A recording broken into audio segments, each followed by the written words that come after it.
Good morning, ladies and gentlemen, and welcome. Thank you for your attendance this morning, despite the early hours. And welcome to the presentation of the UNWTO report titled Over-Tourism, Understanding and Managing Urban Tourism Growth Beyond Perceptions. My name is Ju-Yeon Cho, and I have been given the honor of hosting today's event. I'd like to greet you all.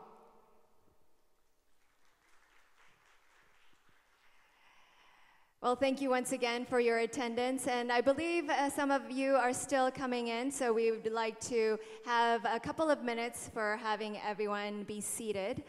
I believe that we are blessed with beautiful weather this morning, and I hope that you'll be able to enjoy throughout this day. So without further ado, we would like to begin today's session titled Over-Tourism, Understanding and Managing Urban Tourism Growth Beyond Perceptions. We have three beautiful speakers today, and I'd like to invite the three speakers up onto the stage. Let us invite Ms. Sandra Carvalho, the Chief of the Tourism Market Intelligence and Competitiveness of the World Tourism Organization, as well as Dr. Ko Coens, the Associate Professor of Breda University of Applied Sciences and Center of Expertise, Leisure, Tourism, and Hospitality, as well as Dr. Albert Postma, Professor of NHL Stendon University of Applied Sciences and Center of Expertise, Leisure, Tourism, and Hospitality. They're now all up on the stage. Ladies and gentlemen, please greet them with a big round of applause. And now I'd like to turn the stage over to our first speaker, Ms. Sandra Carvalho. Thank you. Thank you. Good morning, everyone. Annyeonghaseyo, I think something like good morning in Korean. Buenos dias, bon dia, and this is bonjour. This is as much as I go. Good morning, everyone. Thank you for coming. As our magnificent MC said, early start. It's my pleasure to be here to share the new report of UNWTO, Over-Tourism, Understanding and Managing Urban Tourism Growth Beyond Perceptions. I'm very pleased I'm joined by the co-authors of the report with UNWTO. And more than anything else for us, it's talking about what over-tourism is. And as you will see, if I can have my presentation on the screen. We had doubts on using those terms because I think all of us in the tourism sector actually are using over-tourism, but should we actually use that word? Yesterday, our colleague from the World Bank said over-tourism can actually be a good thing if we look at the fact that more and more tourists want to visit our destination. So it's not about having more tourists, it's actually about how we manage. What did change between us talking about congestion management, carrying capacity, and the over-tourism issue? Two things. One, residents' protests. Two, newspaper headlines. So basically, this is what we're facing at this moment when we actually talk about over-tourism. And this is what the report wanted to highlight. So the issue is, if you Google over-tourism, you'll find 544,000 entries. This is how much the topic has become popular. Probably tourism sector was never so high on the headlines. And why are we now on the headlines? For something called over-tourism. For the negative impact of our sector, despite being 10% of the GDP, being 1 in 10 jobs, this is how we actually hit the news, because there's too many tourists. We've seen also that we are in a situation where there is increased pressure from residents on the resources of cities, and also at the same time, we are expected to reach 1.8 billion international tourists in 2030. This does not account for domestic tourism, which is probably 4 or 5 times more. So we will have 6-7 billion people traveling to different destinations in 2030. Cities, obviously, are one of the most popular destinations. What has changed as well? a very important concept that we wanted to highlight in this report, and this is the level of acceptable change. What are residents ready to accept being changed in their lives? And this is what we tried to measure, and you'll see the results afterwards. We also wanted to highlight 4 important myths that actually are associated with over-tourism before we actually get into the recommendations. One is that, as I said, tourism congestion is not about only the number of visitors, it's how we manage it. We often go to destinations where you have a street crowded, and you move to the next street and there is no one. So how do we make sure that those people have a different experience? Second, tourism congestion is commonly localized and not a city issue. There's been a lot of cities in the headlines, and it seems that they have an overall problem of congestion management. No, it's often very localized. Third, tourism congestion, and we see it in the high-level panel, it's not a tourism-only problem. And this is the most important thing. If tourism congestion management is not integrated into a global urban policy, there can never be solutions for the problem. And the fourth one, and we talked about technology yesterday, technology is important, it can help, but it will not solve the issue alone. If there's no governance system in place, if there's no collaboration between institutions, technology will not solve the issue. And this is very important for us from a governmental perspective. The report, and you can find it in our website, highlights several conclusions. The first one is that, obviously, as we said, tourism is one of the key contributors to the social economic development of cities. So any solution to the issue of congestion management needs to take that into consideration. We need to make sure that the benefits outpace the impact that it might have. For us, over-tourism is a new buzzword. It has become popular, it's easy to sell, but we need to bring the discussion down, and we need to talk about the management and the carrying capacity of destinations. To monitor and manage congestion, carrying capacity, we need to look into quantitative data, talk about technology yesterday, but also the qualitative part. What are residents' feelings towards tourism? And this is something we wanted to make very, very strong here in this report. There are not enough cities measuring the feeling of residents towards tourists. So if you don't know how the people in your cities think about tourists, then the perception we will have is what comes in the headlines. And maybe they're not the same. Maybe what comes in the headlines, then the real vision of tourism in your city is not what you think. Another key conclusion, as I said, it needs to be part of the wider urban agenda. It needs to be addressed through collaboration, and this is a key issue for us. And we cannot only focus on the numbers and the behavior of tourists. We need to focus on local stakeholders. They need to benefit from tourism, they need to engage in tourism, they need to see that it's good for them. They need to be aware, because in many cities, residents don't know what the impact is in economic terms, so the only thing they will see is that their house renting is higher because there's more tourists. And as I said, you need to engage communities and understand. So what did we do in this report to try and go a little bit beyond that perception? And it is my pleasure now to pass the floor to Albert, who's going to share the part of the report that actually dwells into the perceptions of residents of 8 cities about tourism. Albert? Thank you, Sandra. Yes, I think it's about, good morning, by the way. I think it's about 4 years ago now that we kicked off a project executed by the Dutch Center of Expertise in Leisure, Tourism and Hospitality with a kickoff at the ITB in Berlin.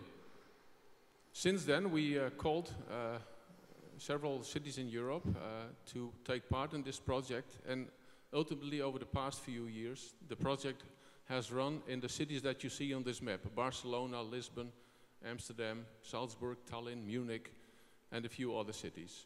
What did we do in these cities? Well, we did interviews with all kinds of stakeholder parties to grasp how they interpret and perceive tourism, and especially over-tourism. We did qualitative interviews with a number of residents, 25 residents in each city. And finally, we also did an online questionnaire among at least 400 residents in all the city centers.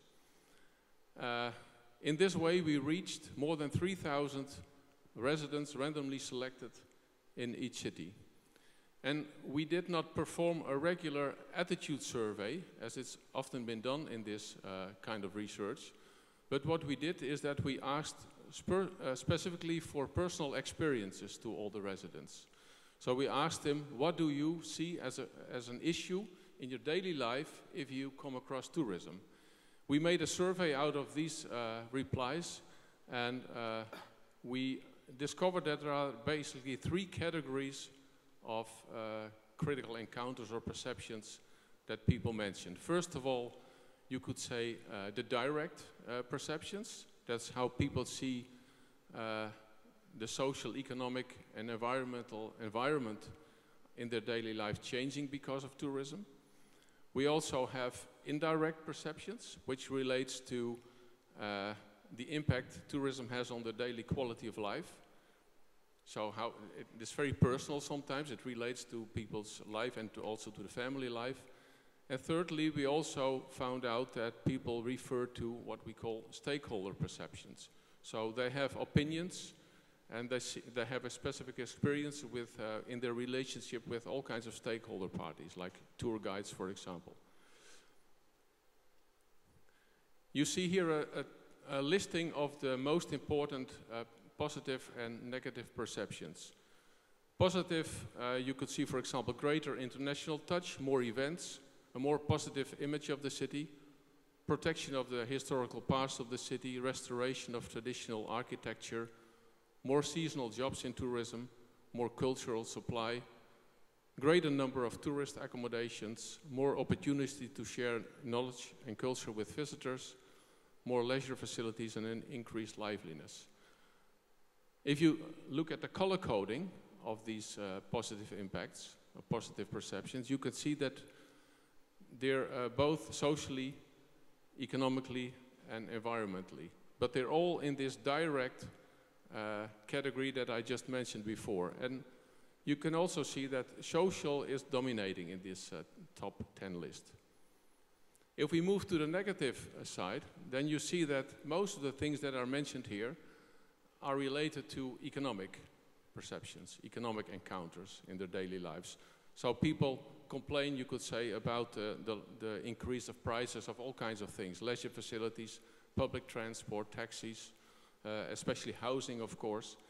And then at the bottom of this top 10 or 11 list, you see pollution, and littering, and noise, and overcrowding of streets and sidewalks. So this gives an interesting overview. So based on this listing, we could understand that maybe people are very negative about tourism, but it's not the case. If we look at this map, you see that the blue line is referring to what people perceive as opportunities for future growth in their own neighborhood. And the red line is what people see, what the opportunities are for the entire city. That people are quite positive about further tourism growth.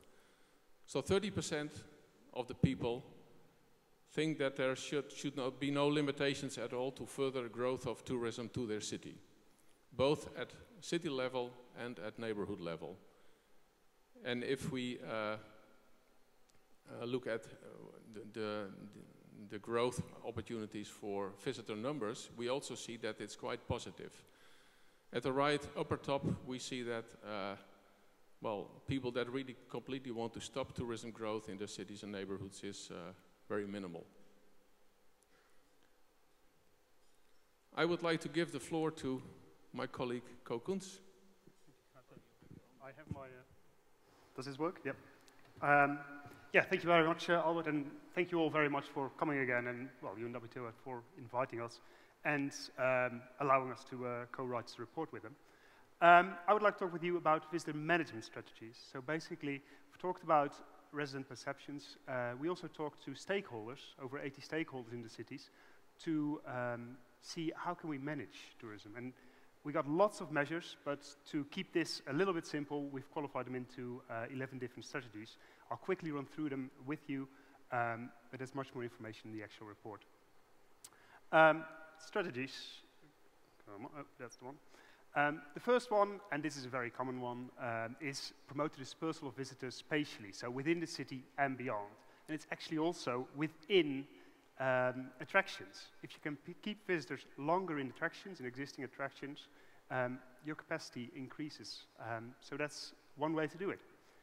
Similarly, in time, you can also disperse visitors in time, and you can do that over the year, through the week, but also during the day. So hours that that's not so popular, you can try to get more visitors there, so that you limit the excesses. A third one, stimulate new visitor itineraries and attractions. So try to get visitors with new itineraries and attractions to other parts of the city that are not overcrowded at that point in time, or that actually might have not been discovered yet, where people are very willing to visit more people. For this, we also heard many people talk about the possibilities of new apps, virtual reality, augmented reality. There's really opportunities here that we have not discovered yet. The next one, review and adapt regulation. Of course, this is one that is always on the table. We also heard it during the first panel. Should we start charging people money to enter city centers? We'll get to that one later. But this is also one of those measures. It's just a regulation, like a regulatory measure. Then the fifth one, enhancing visitor segmentation. Different visitors have different characteristics. Now, on the whole, nearly every destination knows more or less what kind of visitors they want, although it's very difficult to be precise, and particularly many destinations know which visitors they do not want.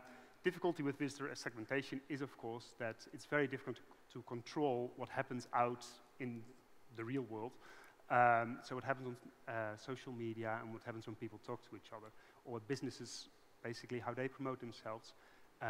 It's very difficult to control for a government, but it's certainly something that, well, you can look into.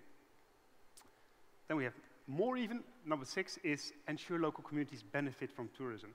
And this, you can see it economically, of course, more jobs, more employment, but you can also see social benefits. It can actually enrich and enliven the city to have people there.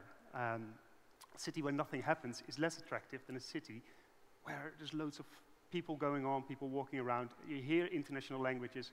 That actually can be very nice. Then the 7th one, create city experiences that benefit both residents and visitors. This is fairly new, and what we spoke to, people were really investigating how can we do this. And I think this is one of those places where there's great room for new creative possibilities. Go wild and find out new things.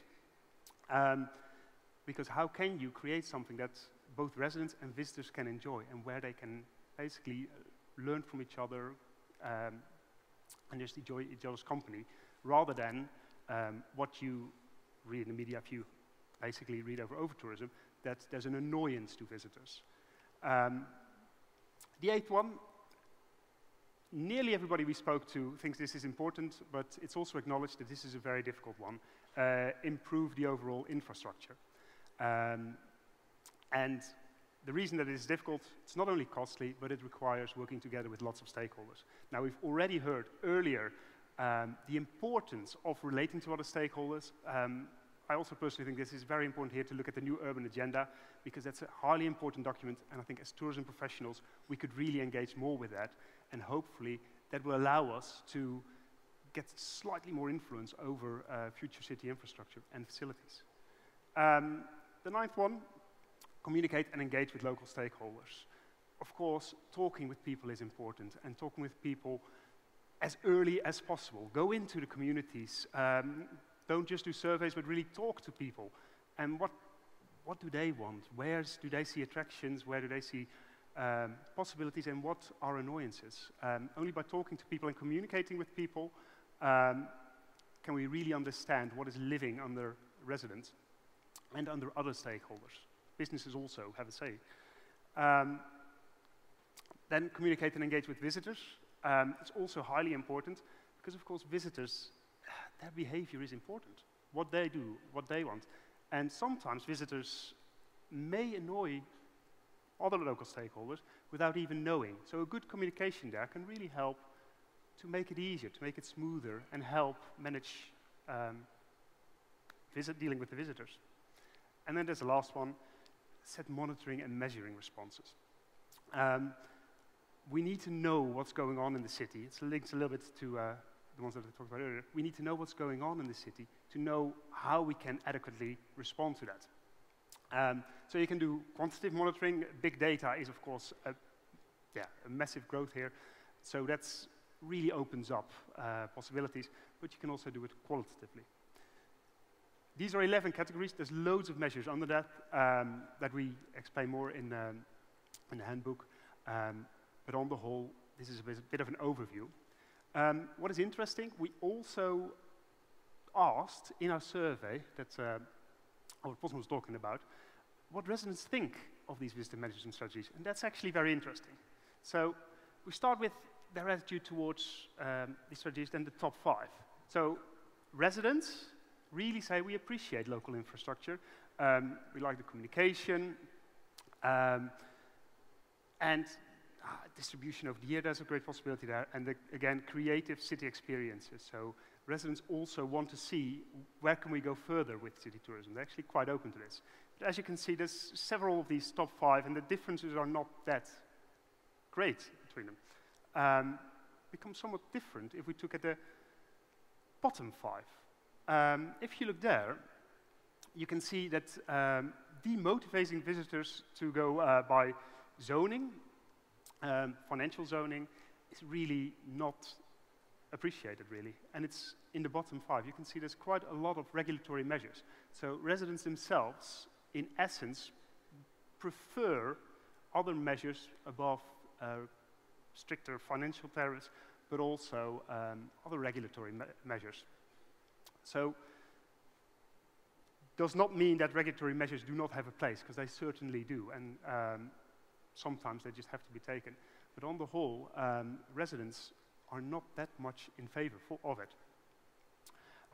So if you look at those things, in conclusion, you can see that there's so many different options that cities have, but it's very important, and this was what we were told over and over again, that we need to look at the context of the city. There's no one-size-fits-all solution, so we really need to look at context. I think, Sandra, you can take the final conclusions and the policy recommendations to bring this to a finish. Thank you. Thank you very much, Co. Our researchers. Yeah. As Co mentioned, the report includes 11 strategies, and within each of them several measures. A total of 8 measures are suggested in the report. But of course, there's no one size fits all. And it's also an overview of what we are seeing. I would like to say as well that this report would be followed by a case study report, and we actually would like all of you who have examples to share them with us, and actually that we can make them available for a wider audience, and to take this conversation that we're starting here in the summit beyond Seoul. So we'll be contacting you following the summit with a template so that we can have your measures included in this 5 structure, and that we can share it with everyone as well. Just to finish the presentation of the report and to keep us on time, the report closes with specific policy recommendations. And again, this for us is a very important point. It's been stressed over and over that we need governance, we need collaboration, we need partnerships, and we need tourism to be in the wider urban agenda. So this is why we wanted to make sure that within the report, apart from the residents' research, we'd also include a message for those who take decisions in terms of city planning, to take tourism as part of their portfolio and their priorities. So the report finishes with a series of policy recommendations, as I mentioned. The first one is that we make sure we align the urban tourism agenda with the city agenda. What does the city want to be in the future, and what tourism plays a role in that future? The UN New Urban Agenda and the Sustainable Development Goals, and in particular goal number 11. It has become clear in the last years that cities can play a major part in achieving the SDGs. We've seen that most of the population of the world is living in cities, so it is where we can actually make a difference. So we want to make sure that tourism is part of that contribution as well. Second recommendation is to set a strategic long-term plan for urban tourism. We've talked about it before, we need planning. The third one is to define the acceptable levels of impact through capacity measures. What is the carrying capacity of the city, but also of specific attractions? Our colleague from the World Bank mentioned their own methodology yesterday, but more important, we need to do that in a process that involves all the stakeholders. The fourth recommendation is setting governance models with administrations at all levels. Many countries have set what we call a Council of Ministers for Tourism, where they bring the different ministers of the different portfolios together to discuss tourism issues, because at the end, most of them are not within the control of the Minister of Tourism. Transport, visa, airport facilities. So that process needs to happen also in the city. Tourism is so important these days that should actually be a structure within city governance models where all the administrations can come together and discuss tourism. Apart from that, also a governance model that involves obviously the private sector and the local communities. The fifth recommendation is to foster communication and collaboration mechanisms among stakeholders. You cannot have just a meeting every year. You actually need to work together. The sixth one is to enhance the integration of local communities in the value chain. We mentioned yesterday about microcredits, mentoring for startups, different options of actually making sure that small businesses can be part and benefit from tourism.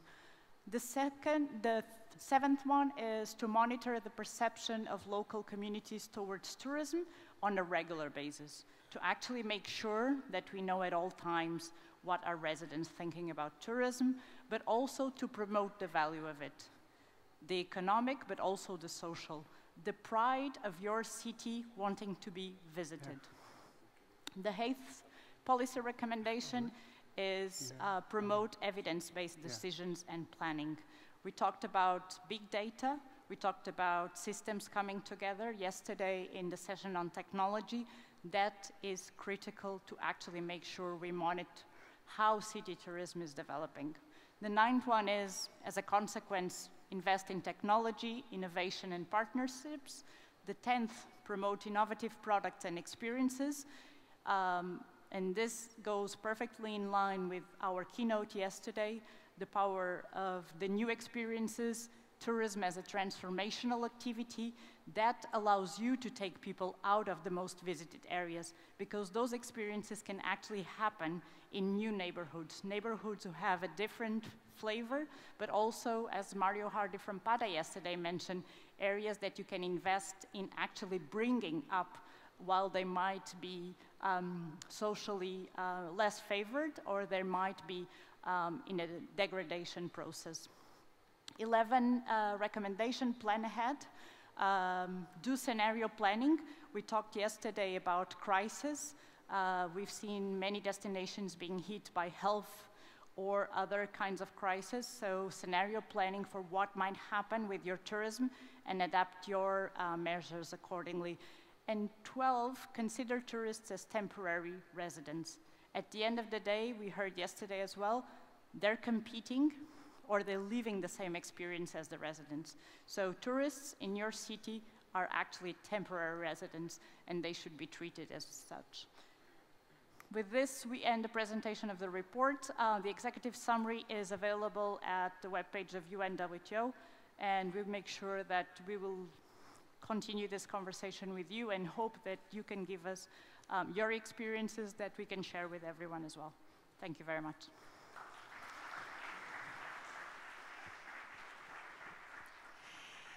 Well, thank you again to the three speakers. Ladies and gentlemen, please give them another big round of applause. Thank you. Well, with that, ladies and gentlemen, I believe that we could understand a little bit more on over-tourism. And right here on this stage, after we clear the stage a little bit, we will continue on with session 3, Urban Tourism and the Rejuvenation of Cities. Please remain in your seats as we just set the stage. Before we move on, I would like to briefly inform you a little bit about our live Q&A app. For those of you who have not downloaded the app yet, I'd like to inform you that there is a small QR code on the back side of your name cards. Please download the app after you take a photo of the QR code. You can download it very easily onto your smartphone. If you log on to the smartphone, then you can access the session number and post up questions pertaining to that session. We will have a live Q&A session at the end of session 3. If you have any questions throughout the session pertaining to the moderator or the session speakers, then we'll be able to answer your questions at the end. Thank you very much, ladies and gentlemen, and we will proceed as soon as the stage is cleared. The Urban Tourism and the Rejuvenation of Cities Session 3 will proceed shortly after, so please remain in your seats. And once again, we kindly ask you to please turn off your mobile phones or put them on silent mode for the proceedings of our session. And as for session 3, we have one more language added to our service of simultaneous interpretation. We have Korean, English, and Japanese interpretation services. Please turn to channel 1 for Korean, channel 2 for English, and channel 3 for Japanese. And of course, you can use the receivers placed on your tables. And if you have any questions or problems using the receivers, just raise your hands and our staff will be able to assist you. And once you're done with the receivers, just place them on the tables and we'll be able to take them away afterwards. Once the stage is cleared, we'll be able to start. Just bear with us for just a couple of minutes. Thank you very much.